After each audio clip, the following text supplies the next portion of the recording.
Today on Master Sprinter TV, we're examining the question, why are you not sprinting? Now this is a question, more for those who are exercising on a regular basis. Certainly if you're exercising on a regular basis, say at a gym or a local park, it is a very valid question. Why are you not incorporating sprint training into your program? Now, some people will say, well, I'm too old. There's this kind of perception that if you're not in your teens or kind of an elite, professional athlete, that sprint training is just not for you. But that's not the case. I mean, I'm well into my 50s, but I've been sprint training for over a decade. Was not even on my high school's 4x100 meter relay team, so you don't have to be an elite athlete, particularly gifted, to still incorporate it into a sprint training, incorporate a sprint training program just like you would resistance training. There's still benefits to resistance training, for example. A lot of times there's a concern about injury risk. Now that's a legit concern. You cannot, jump from being behind a desk 8 to 10 hours a day to doing max velocity intervals in a matter of a couple of weeks. It's going to be a very long transition of many months if you're going from sedentary to trying to do something you haven't done in many years. If you're active, you can still going to be a transition of months to go from maybe distance running or maybe playing soccer, football, tennis, things like that, to go doing sprint training, but still there's a transitionary period, what I call gradual progression of intensity that you can incorporate. Also, there's people that say, well, I'm just not interested in competing. You don't have to compete. I mean, just like if you're playing a variety of sports, you don't have to enter tournaments. You don't have to enter competitions if you don't want to, because there are going to be people that are faster than you. And maybe initially that might be a concern, but you don't have to compete. Concern about it being too intense. Yes, training in hot summer weather can be a little uncomfortable. Training in cold weather is even more uncomfortable. But again, the intense period is a matter of seconds. You're not sprinting for an hour at a time. It's literally maybe 10 to 30 seconds is going to be kind of the range of intervals there, and you're not doing that many intervals in a workout either. Another concern is just where you might do it. You don't have to have access to a track. I mean, you can go to a park, you can go to a hill, you can use stairs, you can go to a beach. So there are a variety of places you can get a workout in that's simulates the sort of things that an elite athlete might do as far as sprint training, even though you don't have access to a track per se. A lot of times people feel like they identify with a particular sport, soccer, football, tennis, basketball, and so forth, and feel like you have to be like 100% dedicated to that sport. But no, you can kind of rotate between resistance training, sprint training, and a variety of sports without having to be exclusive to one particular activity. So there are there's some legitimate reasons why people kind of shy away from sprint training as adults, but hopefully I've given you at least a few answers to why you should consider sprint training.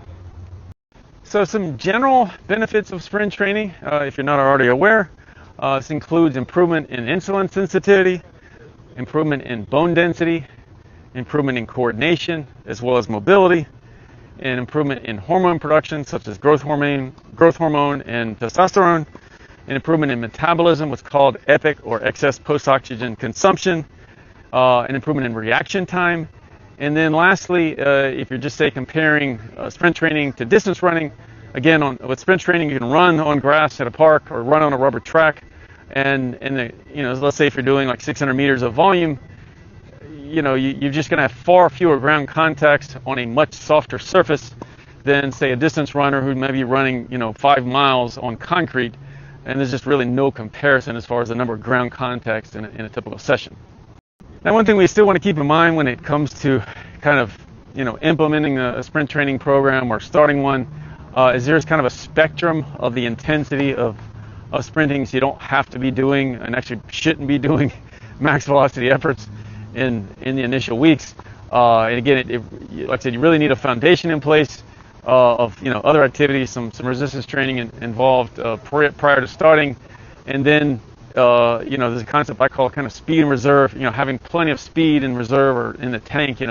Potential that you could go more intense, but just you're holding off because you're your tissues are not ready for it. And again, this is Achilles, patellar tendons, adductors, hamstrings, your calves and so forth. All these tissues that, even though your muscles may be adjusting or gaining strength, those other tissues have to gradually adapt their ability to handle the forces involved in sprinting. So again, we're talking, probably a period of months, maybe many months, depending on your prior conditioning and so forth.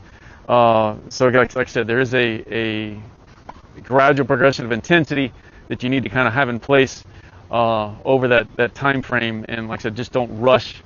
And I know there's this desire, if you've used to do sprint training as in your youth and haven't done it in a while, to kind of push the gas too quickly. Don't do that because you will get hurt. But definitely there are benefits to sprint training, as we've already mentioned. So again, I want to kind of reemphasize, just the concern that some people may have of what they see from kind of professional athletes or elite athletes who are they're doing very intense, hurdle hops, depth drops, 400-meter repeats, and so forth, and you don't have to go to that level of training just as a master's athlete. I mean, again, I've done intervals, 40 yards, 60 meters, 80 meters, 120 meters, 200 meters, just to kind of keep it interesting. You can do hill sprints, you can run at a beach, at a local park, and so forth. So you can kind of keep it interesting, but you don't have to do these crazy intense workouts that professional athletes are doing, and just like I said, get some benefit from it, but not overwhelm yourself and put yourself in a position where you're subject to injury. Now, the thing we want to keep in mind as masters athletes, again, adults over 35, when it comes to sprint training, is what we're trying to do is we're trying to preserve fast-twitch muscle fibers, the ability to produce force, force production, or what's called rate of force development, being able to produce force quickly, kind of a reactive strength, coordination, reaction time, things of that nature. And those kind of modalities are not trained by doing things such as cardio or yoga or just walking in itself. So kind of like what you train is what you're going to be able to continue to do as you age. So you need to at least engage in different types of activities so that you maintain the ability to be able to do them as you age.